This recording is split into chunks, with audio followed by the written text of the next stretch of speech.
di IG pribadi saya maksudnya. Nah, jadi kayak gini, gampangannya pada malam hari ini saya coba bahas gimana sih cara kita memanfaatin fundamental untuk meraih keuntungan besar. Nah, sebenarnya konsepnya sederhana aja, sama kayak konsep kita dalam berbisnis. Nah, sekarang kita lihat deh, di Indonesia sendiri kan musim kemarau udah makin panas ya. Nah, kalau musimnya makin panas, nah kita lihat harga komoditas, khususnya harga beras, naik nggak? Kalau dia naik, potensinya naik karena ada resiko gagal panennya tinggi. Secara otomatis kan, kalau kita pedagang beras kan kita nyetok dulu ya Kak Widya ya, banyak-banyak ya. Kita nyetok dulu, kita jual lagi harga kemudian hari dengan yang lebih tinggi. Konsepnya sama. Kalau sekarang kalau di financial market kita lihat kondisi peta geopolitik dunia gimana? Oh, lagi makin panas. Rusia Ukraina belum damai. Tambah lagi sama Israel sama Palestina. Ketika keadaan geopolitiknya makin panas, kira-kira pelaku pasar duitnya mau lari kemana? Nggak mungkin toh. Kalau misalnya negaranya lagi perang, tiba-tiba kita mau beli perusahaan di negara tersebut kan ya agak-agak gimana gitu ya kita ya. Kita kena bom kan kita. Sama aja kayak kita garumin laut. Udah lautnya asin kita garumin.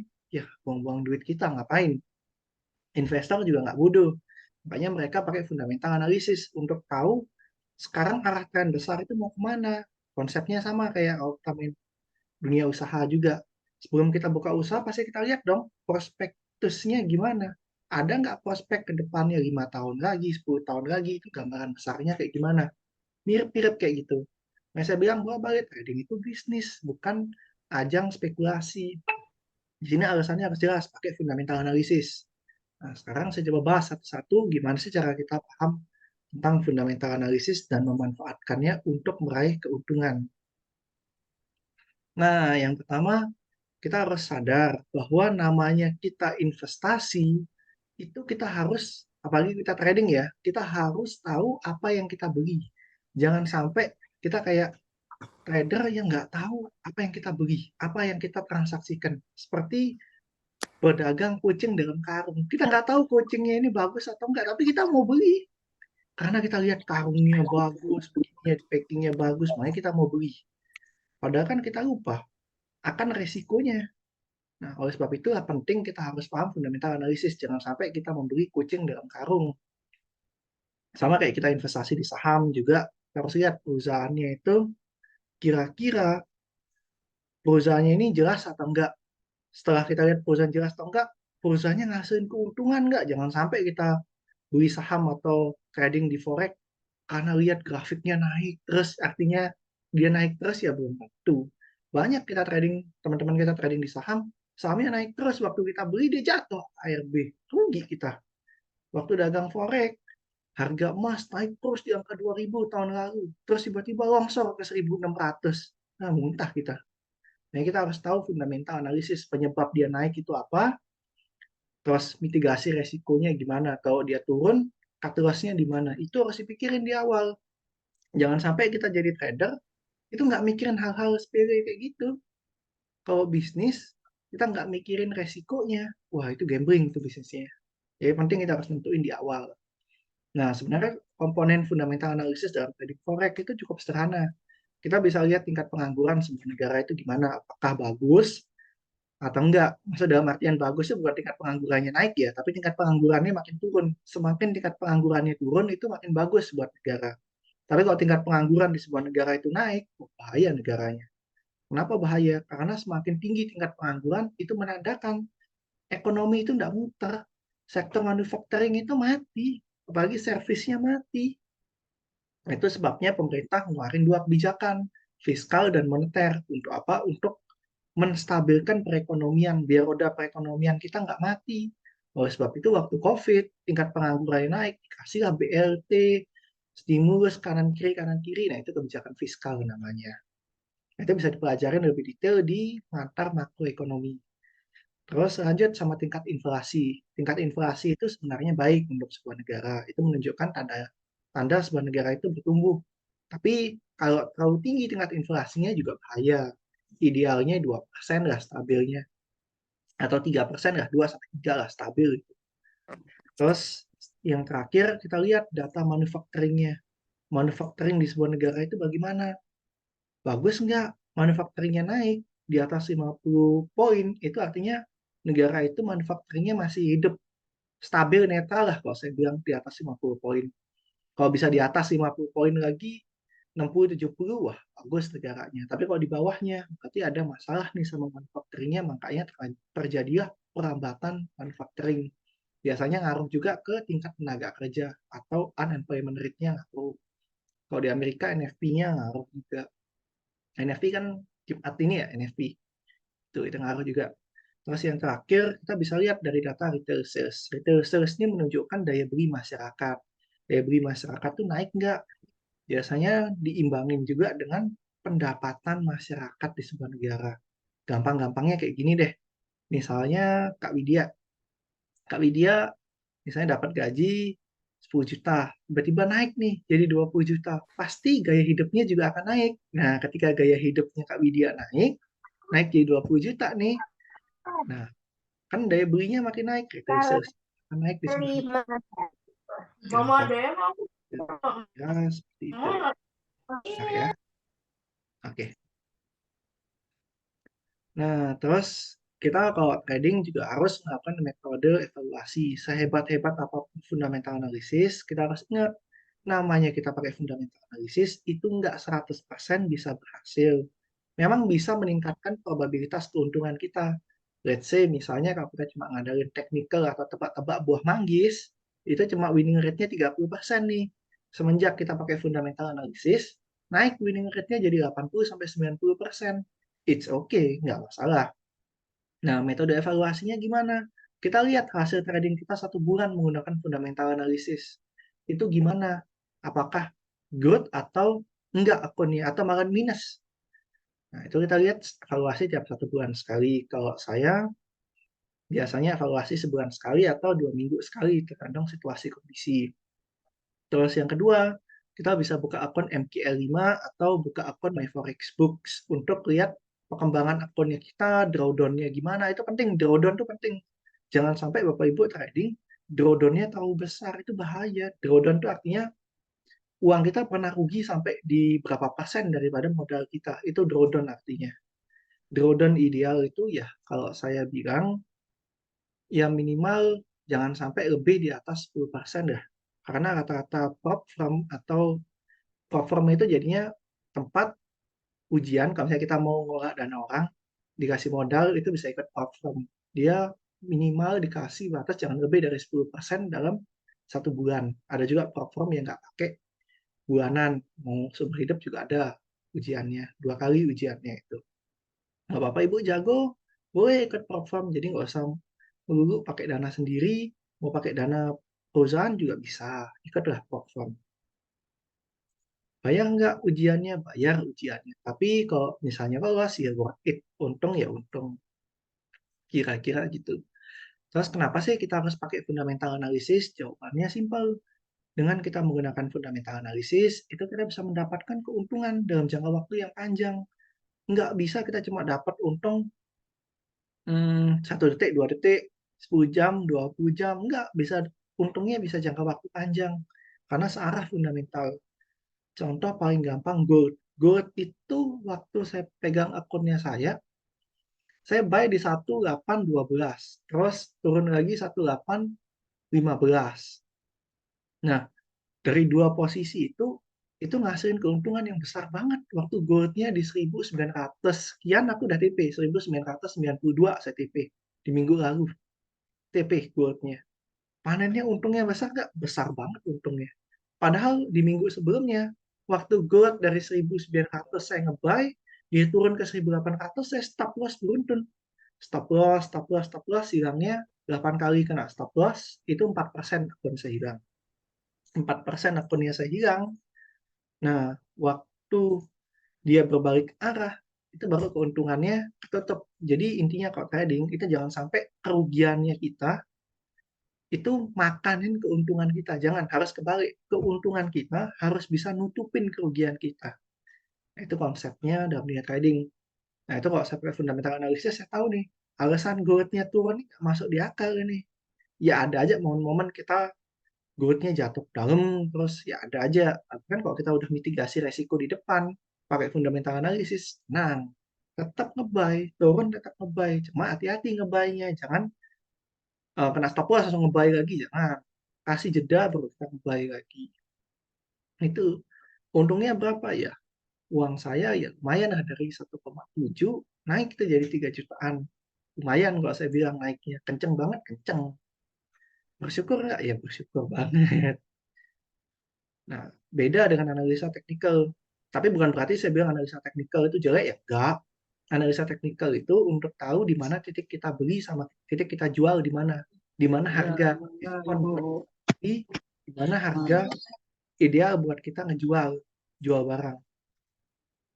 Nah, banyak juga studi kasus trader yang sukses pakai fundamental analysis. Kalau kita belajar dari trader-trader dunia kayak George Soros, Bill Ackman, Warren Buffett, semua pendekatannya fundamental analysis mereka. Mereka nggak bicara masalah pola candle dulu di depan atau indikator. Yang the best di depan juga enggak. Kalau lebih bicara masalah data ekonomi. Bahkan saya pernah baca bukunya George Soros tuh dia banyak bahas masalah makroekonomi, kebijakan fiskal dan moneter sebuah negara. Nah, ini contoh studi kasus yang paling gampang aja. Ini studi kasus, dua studi kasus. Nah, studi kasusnya ini US dollar sama Japanese yen. Ini saya ceritain latar belakang dan kasusnya aja ya.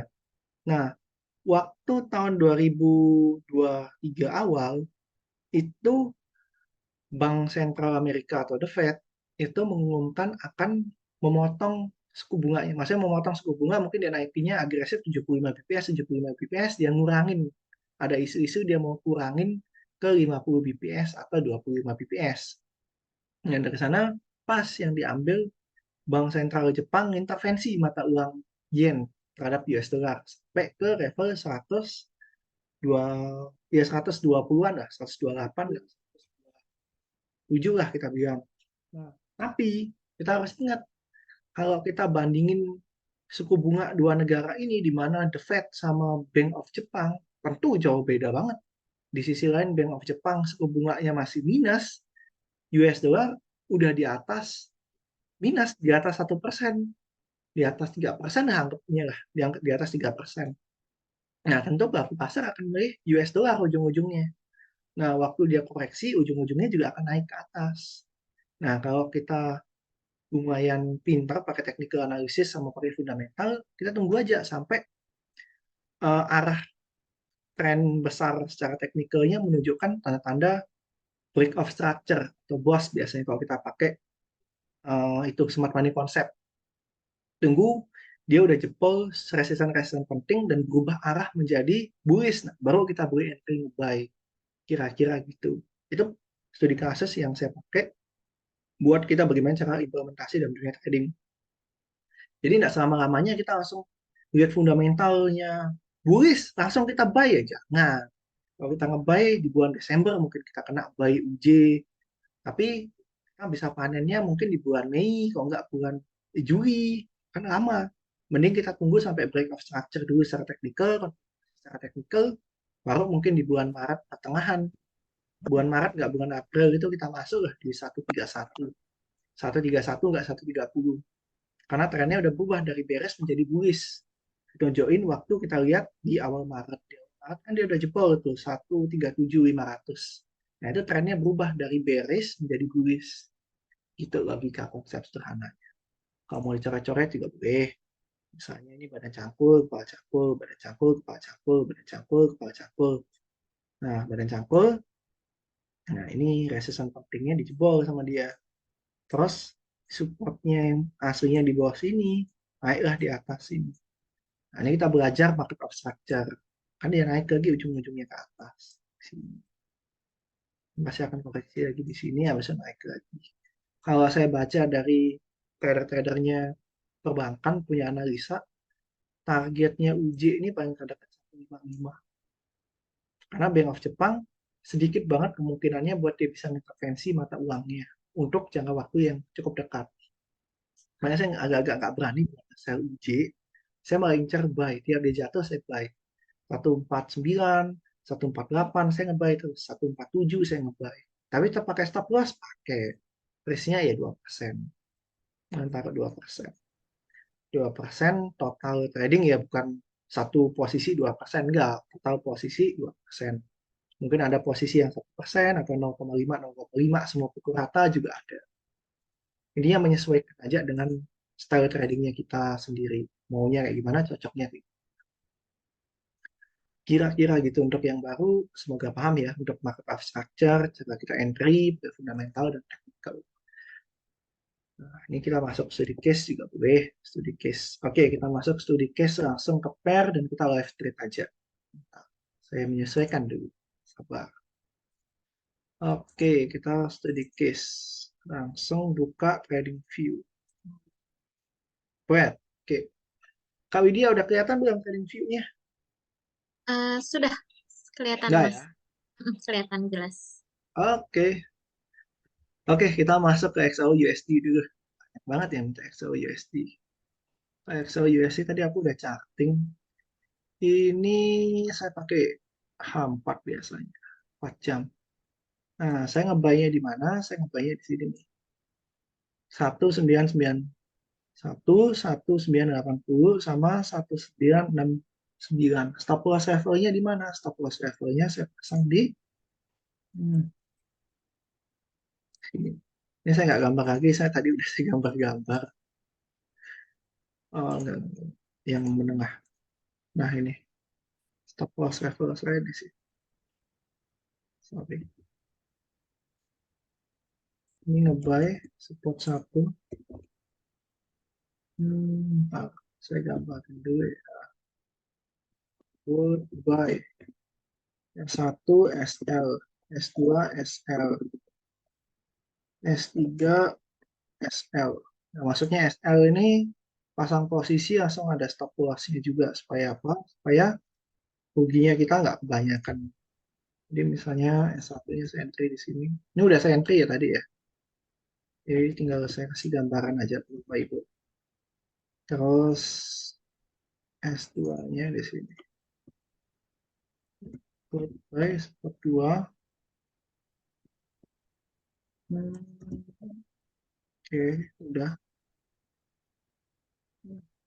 Ini silakan diatur risk manajemennya masing-masing. Saran saya per posisi 0,5% dari total equity yang kita store depositkan ke broker. Selebihnya dihitung masing-masing aja. Ya Pak Leo, kita live trade ini. Jadi saya ajarin gimana caranya kita pasang satu posisi supaya kita menghasilkan keuntungan dalam trading forex. Oke, terus kita lanjut ke Euro USD. Euro USD gimana Mas Leo? Oke, Euro USD saya kasih gambaran secara fundamental dulu. Di minggu ini hati-hati ada FOMC meeting, di mana FOMC meeting tanggal 1 nanti itu akan menggambarin keputusan Bank Sentral itu naikin atau enggak dalam suku bunga Amerika Serikat. Ceknya di mana di sini? Forex. Saya paling suka cek di Flag Factory. Kenapa cek di Flag Factory? Ya udah kebiasaan aja sih kalau ditanya. This week. Nah ini hati-hati nih tanggal 1 nanti. Hati-hati tanggal 1 jam 1 malam itu akan ada FOMC meeting. Ini hati-hati aja. Sorry, ini warna putih. Ini harus kita hati-hatiin nanti. Ini gold pasti antara dia naik atau dia turun. Cuma besar kemungkinan dari riset yang saya baca juga dari analis-analisnya perbankan, the Fed itu besar kemungkinan akan terus mempertahankan suku bunga yang tetap tinggi saat ini untuk menurunkan angka inflasi tanpa mencederai ekonomi kalimatnya. Kenapa begitu? Karena the Fed juga nggak pingin dong naikin suku bunga terus-terusan, ujung-ujungnya ekonominya resesi juga nggak mau. The Fed itu paling menjaga, tugasnya bank sentral itu lebih tepatnya, menjaga ekonominya supaya tetap stabil. Kalau bisa bertumbuh terus ekonominya. Kira-kira tanggal 31 ada Bank of Jepang meeting. Bank of Jepang meeting, ini hati-hati. Jadi mulai hari ini sampai tanggal 31, jangan trading mata uang yen.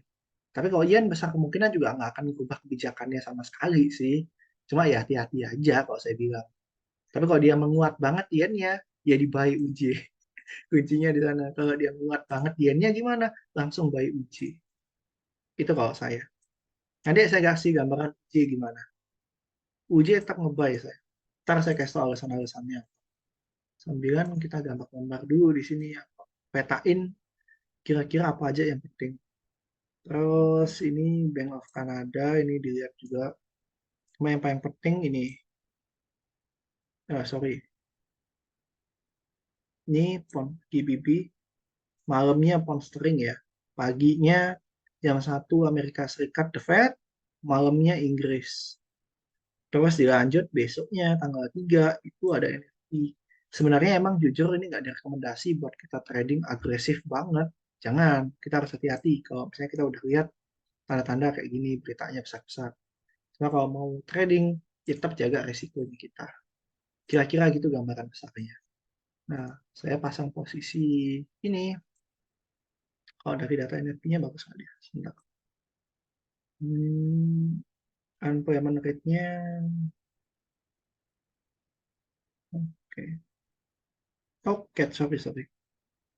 NFP-nya, oke. Oke, ini besar kemungkinan gold bisa terbang sih. Ya benar dah, ini buy aja. Ini gold tiap dia jatuh, buy aja angkanya. Oke, Euro USD gimana? Kalau Euro USD, saya tetap prefer buat nge-sell di area ini. Tadi saya udah gambar-gambar aja. Cara gambarnya saya sederhana. Lihat kayak gini, titik-titik pentingnya itu saya gambarin. Misalnya ini. Sorry. Oh, ini rubah. Nah, ini, terus ini. Ini yang bikin saya buat area nge-sell di situ. Terus ini di sini, ini di sini, ini di sini, ini di sini. Kira-kira gitu. Itu simpelnya aja sih kalau saya. Paling bagus ya kita harus latihan terus buat kita tahu di mana titik-titik pentingnya. Karena emang jam terbang mempengaruhi. Ini saya sisihkan 50 pips saja buat di per Euro USD. Jadi boleh kalau kita mau nge-sell Euro USD, sell Euro USD. R1, R1 sorry, R2 SL, R3 SL. Kalau Bapak Ibu ada pertanyaan boleh langsung unmute aja nggak apa-apa.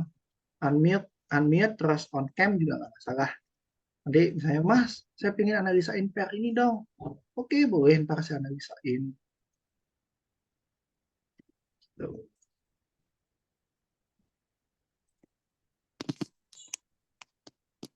Ini saya taruh 2% ya, setiap pair.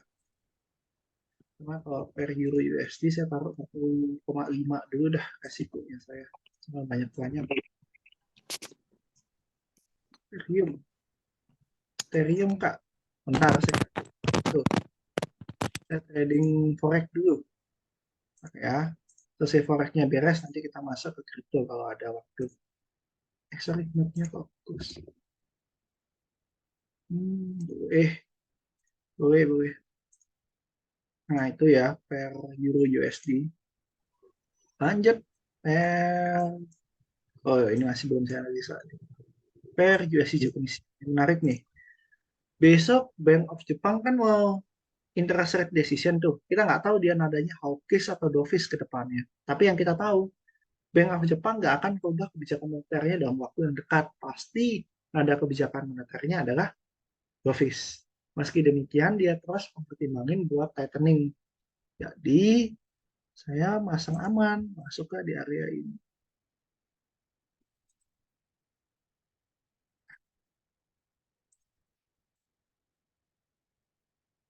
Pada tightening kan kita juga nggak tahu dia tighteningnya gimana maksudnya kan.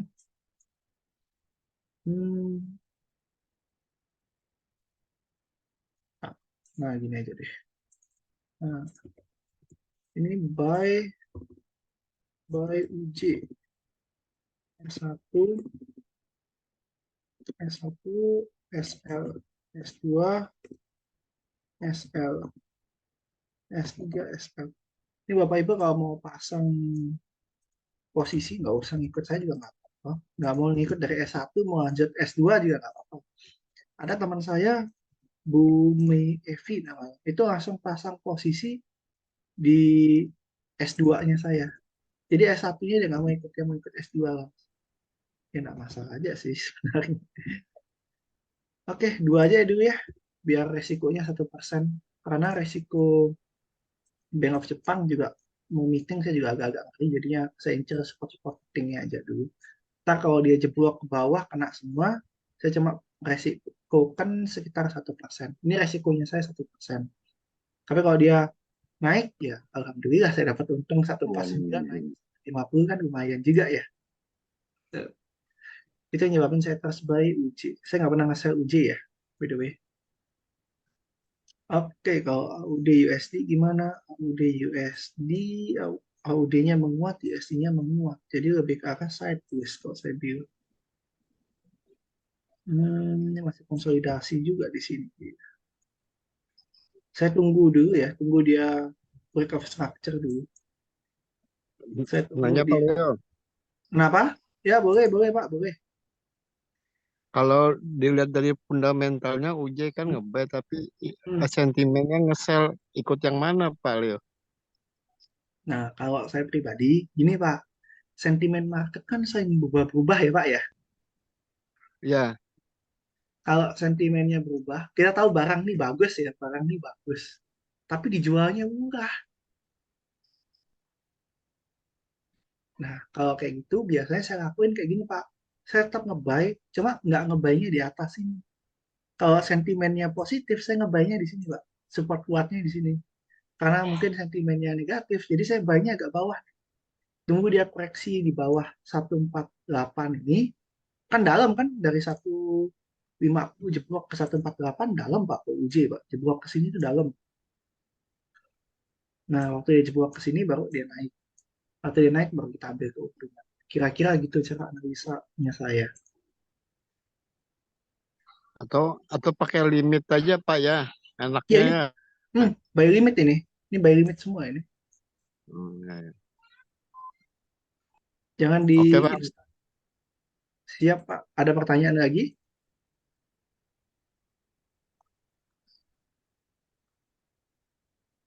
Oke, aman ya. Oke. Kalau UJ saya tetap nge-buy meskipun sentimennya sell. Tapi nggak buy deket-deket, agak jauh. Kalau istilah fundamentalnya di saham itu margin of safety namanya. Jadi misalnya harga valuasinya itu 30.000. Ya kita jangan beli di harga 30.000 ya. Turun dulu tunggu 15.000 atau enggak 20.000 mulai kita beli. Jadi ada selisih lah dari harga wajarnya. Diskon. Oke, balik lagi AUD USD. Ini AUD USD masih sideways saya lihat. Dia masih konsolidasi di area ini. Tunggu dulu. Tunggu dulu antara dia jebol ke atas ini atau jebol ke bawah sini. Soalnya secara fundamental baik Australia dollar maupun US dollar sama kuat. Australia dollar didukung dengan pemulihan ekonomi di negara China, apalagi stimulus ekonomi pemerintah China udah gencar banget untuk meningkatin ekonominya. Secara otomatis Australia dollar dan New Zealand pasti akan berdampak. Di lain sisi US dollar juga the Fed masih terus menginginkan US dollar tetap menguat. Jadi saya tunggu dulu konfirmasinya antara dia mau naik lagi atau turun lagi secara teknikal.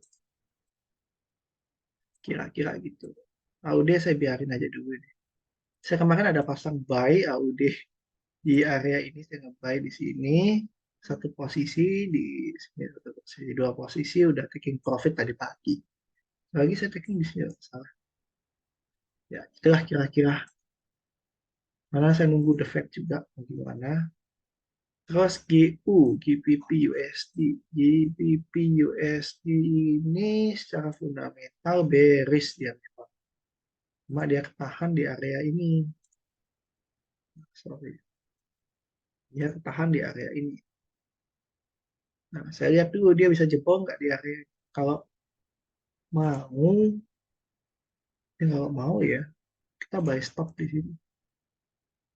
Sell stop, sorry. Sell stop di sini. Nggak langsung sell di sini. Sell di sini. Sell di sini.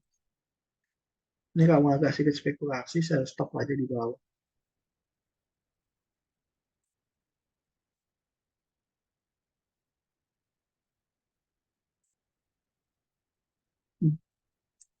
Karena besar kemungkinan kalau dia udah jebol di bawah sini pasti ngacir lagi ke bawah. Kalau dia jebol area support pentingnya ini, pasti ngacir lagi dia ke bawah. Entah dia ke sini atau ke sini. Ngacirnya pasti ke sana. Tapi kalau mau lebih aman ya wait and see di area ini. Ini main aman. Tapi kalau misalnya kita mengingat dari Bank of England yang meeting juga di minggu ini, The Fed juga meeting di minggu ini, hati-hati sama spike-nya mending agak atasan deh. Ada dua aja deh saya masukin dulu. Ini saya taruh di sini ya. Ini SL-nya agak lebar, saya pasang. 70 pips. Menyesuaikan aja ntar TP-nya di mana ya Bapak Ibu. TP-nya di mana ya, saya kasih kebebasan aja untuk Bapak Ibu semua. Segitu. R1, SL, R2, SL. Ini stop loss-nya di sini. Terus lanjut lagi. Resikonya 1% semua ya. 1% bukan satu transaksi, tapi dua transaksi 1%. Jadi 0,05. 0,05. Kira-kira itu. Kalau kita mau pakai angka Fibonacci, bisa nggak? Bisa kalau pakai Fibo. Pakai Fibo juga bisa. Kalau Fibo harus ada atasnya. Nah, begini juga bisa. Misalnya di area ini set pertama, set kedua, set ketiga. Nah, karena biasanya ada meeting, saya nggak sell juga. Soalnya saya nggak pakai Fibo juga. Jatuhnya juga yang mirip-mirip kok. Hmm.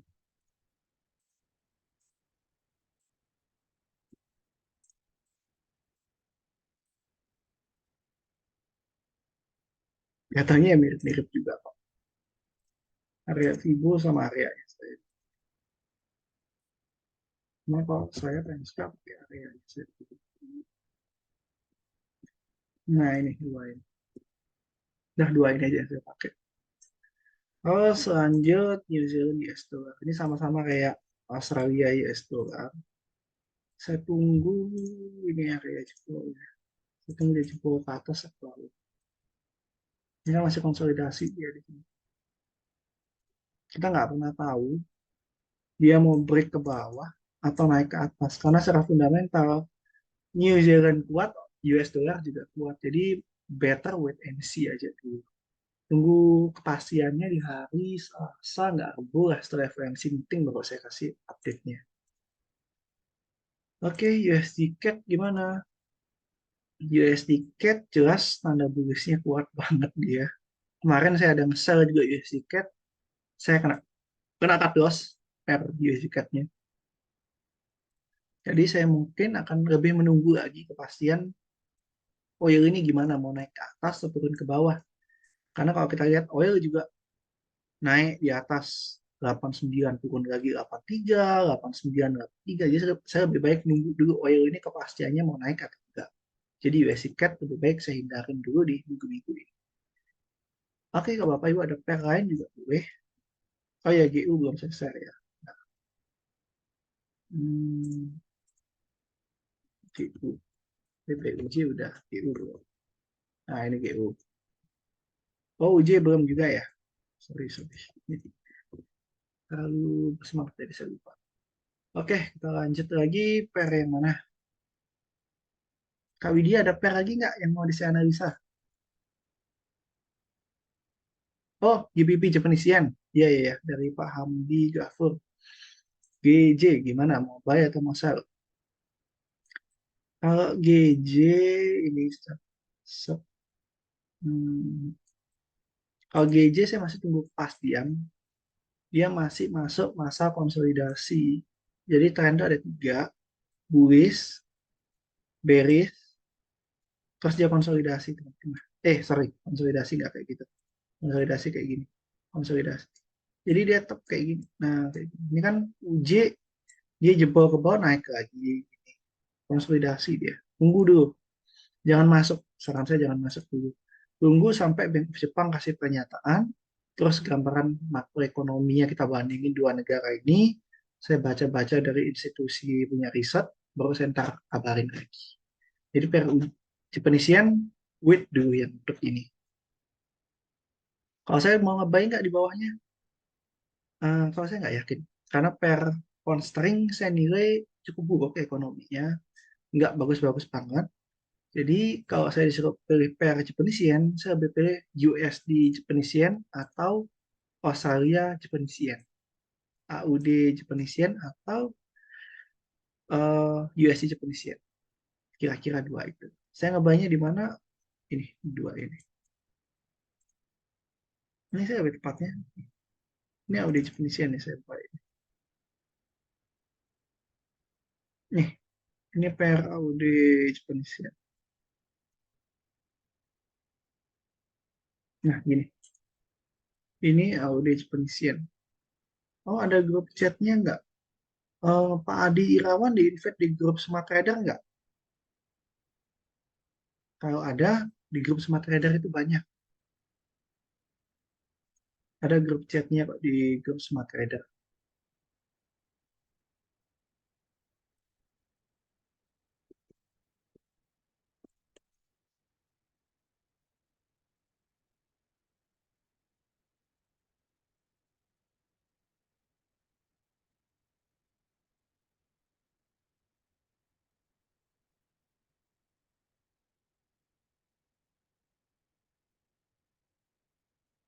Di grup Smart Trader lengkap semua.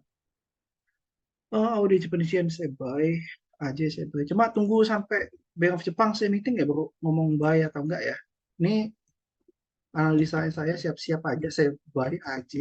Coba jangan diinjek dipasang buy sekarang jangan dulu selesai besok. Mungkin hari Rabu lah. Rabu selesai itu Rabu ke Kamis lah. Antara Rabu kalau nggak Kamis. Bank of Jepang meeting kapan sih? Tanggal 31 ya. 31 besok berarti. Saya Rabu udah boleh pasang. Rabu boleh pasang. Jadi per Japanese all jangan dipasang dulu kecuali uji. Kalau uji masih boleh kita pasang. Karena baik dari sisi The Fed juga mempertahankan sifat meskipun dia nggak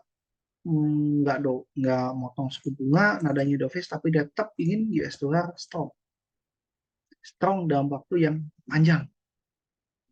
Dan itu saya baca risetnya dari salah satu institusi punya riset. Sorry, 3 lembar institusinya. Udah cukup 2 juga ya, jangan banyak-banyak. Ntar kalau nggak kena kan rugi kita pasang terus tutup lagi. Karena ada Japanese yen jangan masuk. Nyisiran Japanese yen masuk nggak ya? Dia masuk konsolidasi ini. Dia masih konsolidasi jadi jangan masuk. Oke, Pak Adi Irawan belum masuk. Nanti Kak Widya Japri ya. Widya, halo halo. Oke, nanti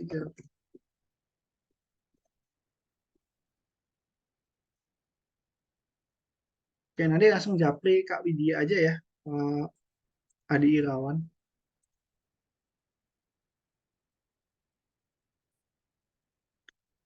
Oke, saya lanjut lagi. Per apa ya? Bapak Ibu kalau ada per lagi juga boleh nih. Langsung ngomong-ngomong aja biar saya nggak ngomong sendirian di sini. Boleh nggak masalah kalau ada per yang ingin dianalisa juga silahkan. Tidak menutup kemungkinan.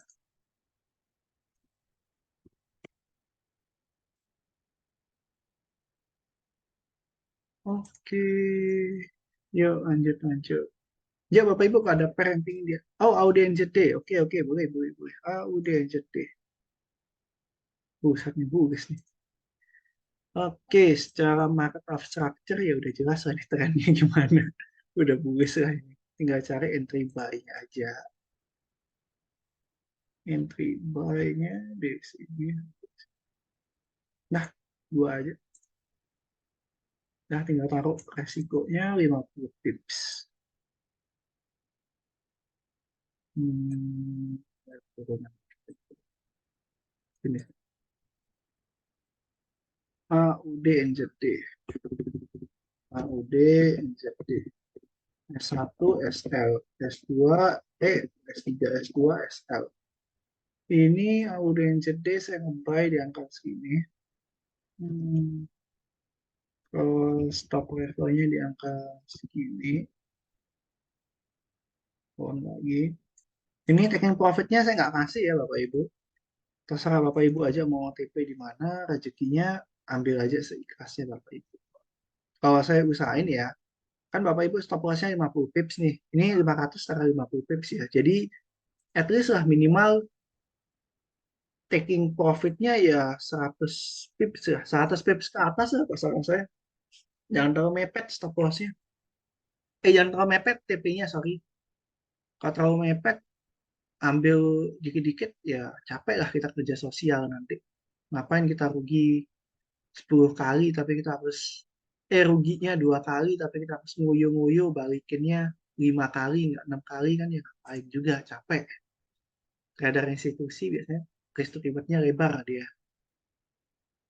Tuh, tuh itu yang saya pelajarin dari trader institusi. Tradernya perbankan mainnya kayak gitu banyak. Oke, boleh, boleh. Bapak Ibu ada pair lain yang masih analisa juga nggak apa-apa selain AUD NZD. Oh ya, belum saya kasih ya AUD NZD ya. Oke. Oh, AUD NZD. Spread. AJ ini AUD JP, JP. AUD JP.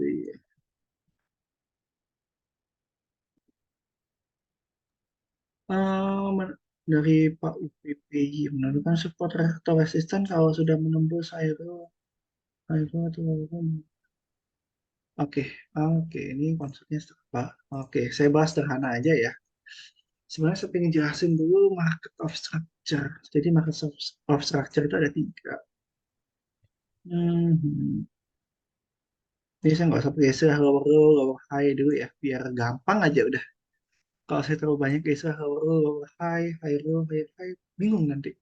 Jadi gampang aja, saya jelasinnya simple-simple aja. Yang penting itu kejelian matanya kita melihat tren pasar itu gimana. Nah, kalau masuk yang kayak gini, itu bullish. Nah, kalau misalnya supportnya makin tinggi nih support pertama di sini, support kedua makin tinggi lagi, support ketiga makin tinggi, resistannya juga makin naik nih, resistance satunya makin naik, makin naik, makin naik, supportnya juga makin naik. Nah, ini trennya bullish. Kalau bearish dia kayak gini, makin turun, supportnya makin turun, resistannya juga makin turun. Nah, biasanya resistannya ini akan jadi supportnya dia. Dan kalau kita lihat turun ke bawah gini, terus kita gimana secara kita pasang resistan, ya gampang aja sebenarnya. Lihat aja di atas ini resistannya di angka mana, support-supportnya ini di angka mana, itu akan jadi resistannya. Tinggal pasang di sini selnya. Ini juga sama di sini selnya. Ini juga sama di sini selnya. Atau boleh juga selnya kita tarik. Sorry, bilang semua. Nah, atau boleh juga kita mainin angka Fibonacci.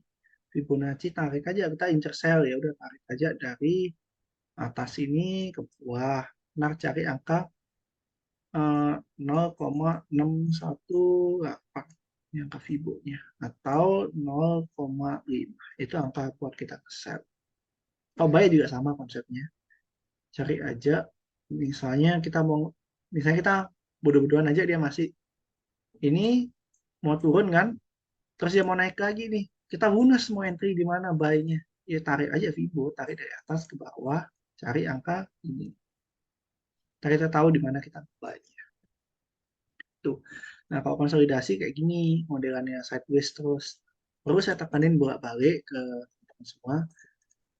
Trading itu nggak mungkin dia harga itu naik terus ke atas gini-gini terus nggak mungkin. Pasti dia akan ada konsolidasinya juga. Kayak contoh, dia bullish nih.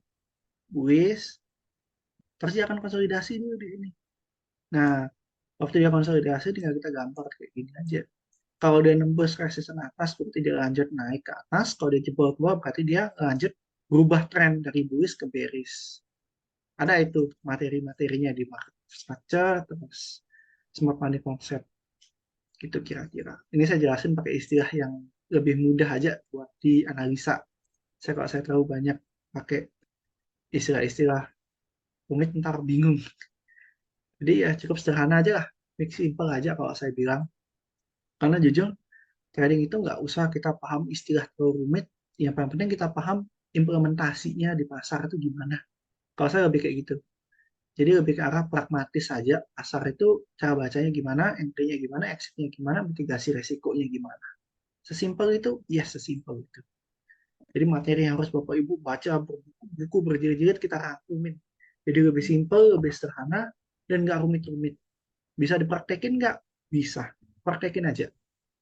Dan kita setiap analisa, setiap trading juga fair-fairan aja. Ya buka-bukaan aja kayak Bapak Ibu gini. Saya kasih tahu di mana entry exit-nya, mitigasi resikonya gimana. Ya buka-bukaan aja, sering kasih tahu. Jadi nggak ada saya bilang, saya suruh nge-buy semuanya, terus nggak pakai stop loss, mitigasi resikonya nggak ada ya juga. Oke, tetap pakai stop loss. Saya wanti-wanti stop loss-nya berapa persen dari total equity. Tetap saya wanti-wanti kayak gitu. Jadi nggak kayak grup-grup yang marketing-marketing yang lain ya. Marketing-marketing yang nggak tanggung jawab gitu. Analis-analis, trader-trader kabitan, baru trading sebulan, 2 bulan, udah berani teriak buy sell, pukul terus ya orang. Nggak gitu. Tetap kita jelasin pakai mitigasi resiko. Apakah DXY turun atau enggak? Hmm, enggak sih DXY tetap kuat-kuat aja 1,6. DXY akan tetap kuat bertahan di 1,106 sampai 107 dia akan kuat. Intinya area ini lah. Area ini. Nah, area ini. Dia masih konsolidasi ini.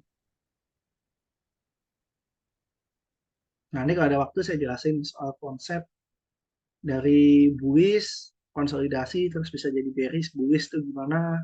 Bentar, kalau ada kalau Bapak Ibu kebetulan di Surabaya, itu boleh saya jelasin teknikal juga di sana. Jadi market of structure, fundamental, semua saya jelasin di kelasnya Surabaya. Jadi Bapak Ibu udah jeli matanya ketika lihat pasar kayak gini, oh ini dia mau konsolidasi, ini dia mau lanjut bullish, jadi ketahuan gampang. Dari mana? Dari kita terbiasa lihat pasar, terbiasa juga tahu kapan trennya mau naik atau mau turun. Kira-kira gitu. NZD USD gimana Mas? Kalau NZD USD ini masih konsolidasi ya Pak ya. Jadi saya masih belum berani buat nge-buy atau nge-sell. Baik nge-buy atau nge-sell saya masih belum berani. Saya lebih milih wait and see buat pair New Zealand US dollar. Kira-kira gitu. Kalau ada yang bilang kok uh, wait and see ya, namanya juga trading kok nggak ada peluang, ngapain kita sikat? Kalau peluangnya nggak ada, ya nggak usah disikat. Tunggu dulu, tunggu dulu. Kalau misalnya udah nggak ada peluang, kalau ada peluang baru kita sikat. Kalau nggak ada peluang ya jangan. Kalau nggak ada peluang duduk manis aja. Dojun gimana Mas? Kalau Dojun, Dojun trennya masih beres sih Pak ya. Dojun masih beres. Gampang aja kita baca kan turun gini, turun, turun. Paling dia koreksinya di angka ini. Kalau mau sell ya.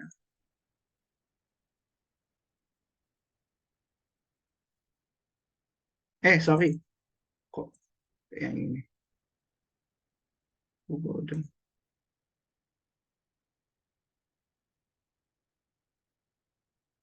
Oke, kalau Bapak Ibu mau nge-sell Dojun, boleh. Boleh di angka ini. Untuk area sell Dojun. Tapi mitigasi resikonya harus jelas. Jangan sampai resikonya kita amburadul. Ini lihat aja nih. Ini 70 pip nih. Nggak kelihatan.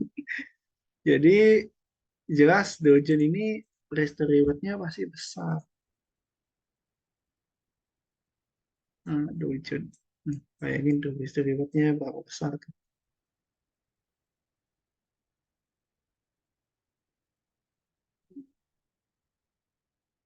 Tapi kalau untung ya juga besar Dojun. Ini kalau Bapak Ibu berhasil tuh. Waktu dia naik ke atas.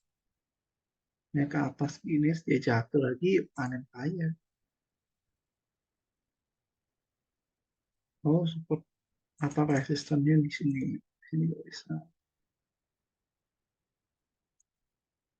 Hmm.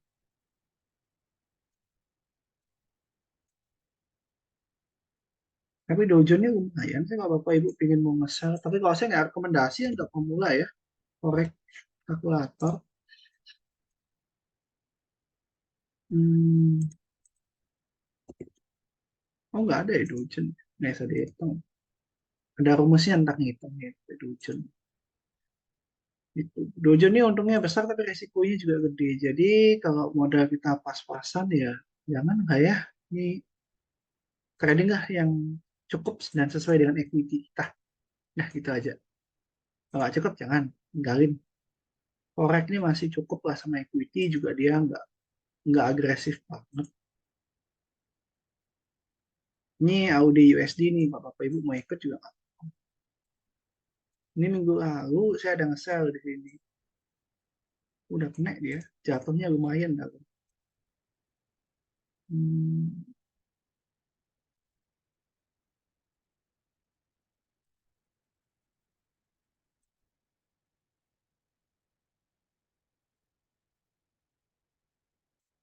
intervensi.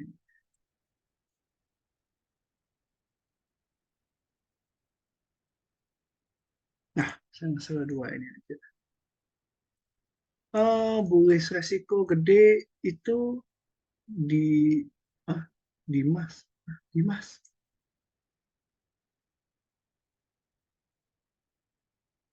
Oh, oke oke di mana? Sorry sorry, saya baca Dimas. Kaget saya. Resiko gede itu di mana Mas? Saya sampai pernah trading di indeks. Kalau gede ya Bu ya, saya bilang indeks itu gede. Yang pertama itu yang resikonya paling kecil itu forex. Setelah forex itu lanjut ke gold. Setelah lanjut ke gold itu ke oil. Setelah oil selesai, indeks. Dow Jones, Nasdaq, terus Hang Seng, terus DAX, indeksnya DAX, WOSPI, juga nggak kali. Tapi ya banyak juga trader-trader yang suka main di sini. Bahkan marketing broker yang agak dalam tanda kutip agak nakal ya. Itu nawar-nawarin produk-produk kayak gini untuk tradingin. Padahal resikonya paling besar. Kalau saya jadi trader, saya nggak sudi trading di indeks dulu. Apalagi masih pemula, jangan. Nggak pernah saya saranin murid-murid semua trader itu trading di indeks di awal-awal. Jangan, bahaya. Mending trading di forex. Forex udah beres, baru di emas. Emas udah beres, baru masuk oil. Dan sampai saat ini, saya masih di oil. Belum mau lanjut ke indeks, belum mau. Kalau dibilang spreadnya besar atau enggak, enggak juga sih. Kalau dibandingin dengan keuntungannya ya, ini kalau kita compare sama keuntungannya ya, ya enggak, ya biasa-biasa aja spreadnya. Karena keuntungannya juga besar. Di gold kita dengan mudah bisa dapat 100-200 pip, di indeks lebih mudah lagi kita dapat. Ini ya paling gampang-gampangnya aja, paling tinggi. Hmm, segini nih, segini nih, dapatnya 4%. Dari atas ke bawah 4,7%. Kita nggak usah hitung pip, saya pakai hitung persen aja. Ini aja dari paling bawah sini ke atas sini, dari bawah sini ke atas sini aja cuma berapa? 2%. Dua kalinya gold. Itu itu indeks. Jadi ya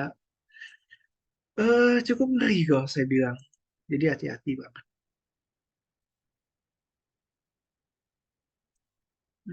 Gitu kira-kira. Ya kalau ada pertanyaan monggo saya diskusi dan tanya jawab. Kalau pingin on cam juga nggak apa-apa. On cam atau unmute juga nggak apa-apa. Nanya Pak Leo, Oh ya boleh boleh. Siapa ini? kalau kita lihat dari tabel harian itu misalnya mata uang X kemarin nge-sell, sekarang Hmm, nge-buy. Untuk mengetahuinya tuh gimana dari sell ke buy gitu. oke. Benar. Mata uang tabel harian maksudnya tabel support pivot point. Ya yang diberikan harian itu RS Pak itu Leo. loh Mas, RS. Oh, Resistance support. pivot point. Oh, itu pivot point. Jadi gini, gini Pak Justinus jawabannya. Tampil pivot point itu sebenarnya bukan untuk menentukan kita mau nge-buy atau nge-sell, Pak. Tapi itu adalah harga di mana kayak harga pivot tuh harga netralnya. Jadi harga netralnya gold di area berapa, itu ketahuan dari harga pivot. Terus kalau kita pengen nge-buy, ya kita jangan pasang sell di R1, R2, R3, jangan. Tapi pasanglah buy di S1, S2, S3. Kira-kira gitu cara bacanya. Jadi pengen kita tahu, pengen nge-buy atau nge-sell, jangan lihat dari pivot, tapi lihat dari fundamental. Fundamental duluan, setelah kita tahu fundamentalnya mau naik atau mau turun, barulah kita masuk ke technicalnya.